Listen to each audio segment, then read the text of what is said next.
These are the examples that were left for you. When I look at example 8, I want to look through and notice everything that there is. That first term is actually a product rule, so be very careful. Then the next term you have just a power rule, and then you have your logarithm. So let's begin. We want to denote our derivative by putting y prime or dy over dx, whichever you prefer. When I look at that product rule, remember your product rule. You're going to take the derivative of the first times the second as is, plus the derivative of the second times the first as is. So the derivative of x is 1 times the second as is, plus the derivative of your exponential, rewrite your exponential, times the derivative of the exponent, times x as is. So the derivative of the first times the second as is, plus the derivative of the second times the first as is. That's the derivative of the first term. Second term, take your power down in front, subtract 1 from the exponent. We do have a negative exponent, wait to simplify. Logarithm 1 over 3x times the derivative of 3x. This is the step where we will simplify. We're just going to rewrite e to the 2x plus, not much we can do here. I like the 2x in front of my exponentials, just a personal preference. Minus, we're going to fix that negative exponent. Always fix your negative exponents. And then, of course, in our last term, the 3's do cancel. So this is our nicely simplified answer. Having a little trouble with the box today. A little wavy. Let's look at our next example, example 9. Here we've got an exponential with a base other than e and a logarithm with a base other than e. Let's get started. Y prime, always make sure you denote you are taking a derivative. The natural log of the base you do have times the exponential as is times the derivative of the exponent. So natural log of 2 times 2 to the 3x times the derivative of 3x, which is 3, plus, when we do our logs, remember everything is 1 over the natural log of 3 times 1 over what you're taking the log of times the derivative of what you're taking the log of. Look for things that you can simplify. It doesn't look like there is much that will simplify. I like to write the 3 in front of my natural log so that I don't accidentally multiply everything together. And then there's not much we can do to simplify the other. I kind of like to put the 2x minus 3 in front. Make sure you put your parentheses in there. Let's look at our next example. Ooh, example 10. This one's a nice one. When I look at example 10, I'm noticing several things. First thing, you're not solved for y, so you're implicit. Second thing, look at your exponential. You have an xy power, so you've got a product rule involved in your exponential. I'm going to start off with my derivative of 2x, which is just 2, plus, rewrite your exponential, e to the 3xy times the derivative of the exponent, which is that product rule. You're going to take the derivative of the first, which would be 3 times y as is, plus the derivative of y, which is dy over dx, times 3x as is. You've got that product rule. Make sure you have that whole thing is just the derivative of that exponent. So these derivatives can get quite big.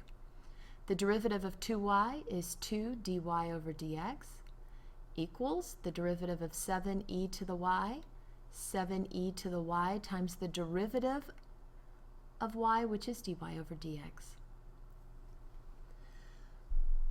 Before I can move my dy dx's on one side and my other terms on the other side, I have to watch my order of operations.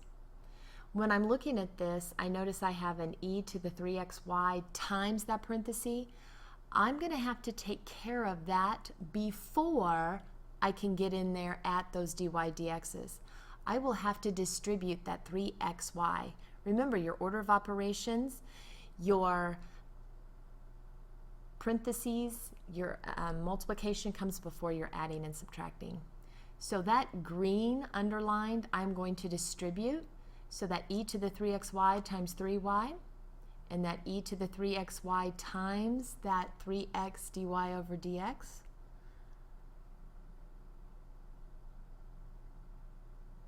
Can get a little tricky. As I'm rewriting the rest of my statement, I always look back to make sure I haven't made a mistake. As I'm looking back over it, I notice the green. Wait a minute, something's wrong. I distributed it. I'm missing my dy dx. So I'm going to make sure that I come back in and add that in. So it's very important with these to make sure that you've multiplied correctly, you have the same number of dy dx's as you did before. Now that everything's multiplied together, I want to get my dy dx's together on the same side. I'm going to move my dy dx's over to the left. Once again, be very careful. I'm going to subtract that 7e to the y dy dx. And then I'm going to take the 2 and the 3y e to the 3xy to the other side. I'll have to subtract those.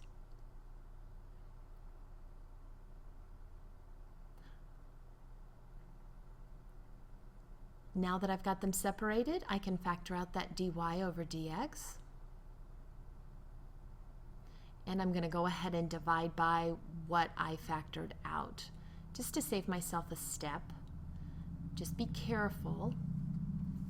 So I have my 3x e to the 3xy minus 2 minus 7 e to the y. When I'm looking at this, I could have taken my dy dx's to the right side and my other terms to the left. That would have given me a positive 2 plus 3y e to the 3xy divided by negative 3x e to the 3xy plus 2 plus 7 e to the y. So if that's the answer you had, you're perfectly fine. Now on number 11, remember these are the kind that are a little bit different. You have a variable in your base, you have a variable in your power. When this is the case, you have to use logarithms in order to find the derivative. I'm going to natural log both sides. So the natural log of y equals, using my colored pins here, the natural log of everything on the left side. I'm going to wait to do that first step. If you can get it done a little bit faster, that's perfectly fine. So all I'm doing is natural logging both sides, so I can use the property that brings that power down in front. Then it becomes a product rule. Rewrite natural log of y equals natural log of x times natural log of x squared plus 3. What we had was a situation we couldn't simplify, but by natural logging both sides, we've changed it into a nice little product rule. We have changed the problem to an implicit problem. So when we take the derivative of natural log of y, 1 over y times the derivative of y, which is dy dx, equals. Now I have my product rule. Natural log of x will be playing the part of f, and natural log of x squared plus 3 will be playing the part of g. The derivative of the natural log of x, 1 over what we're taking the log of, times the derivative of what we're taking the log of, times the second guy as is, don't change a thing, plus the derivative of the second guy, 1 over x squared plus 3 times the derivative of x squared plus 3, and then times the first guy as is. Trying to use my colored pens, I knew I would mess up sooner or later. So let me go back and rewrite that in the red. So natural log of x. That way you can see the derivative of the first times the second as is plus the derivative of the second times the first as is. because this is implicit, I will need to multiply by y, both sides.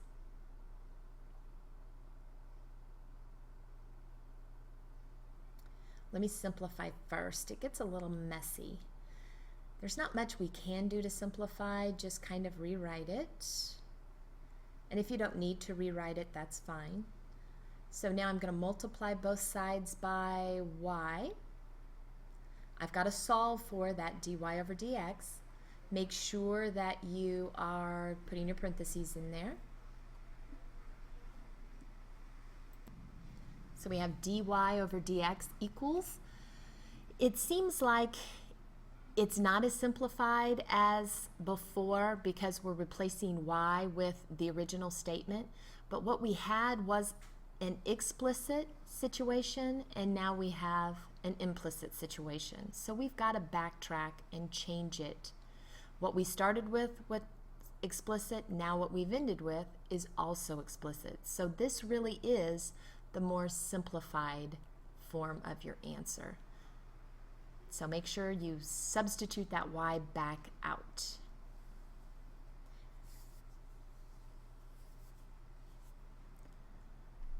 So this concludes our video 2. I'll see you tomorrow for more.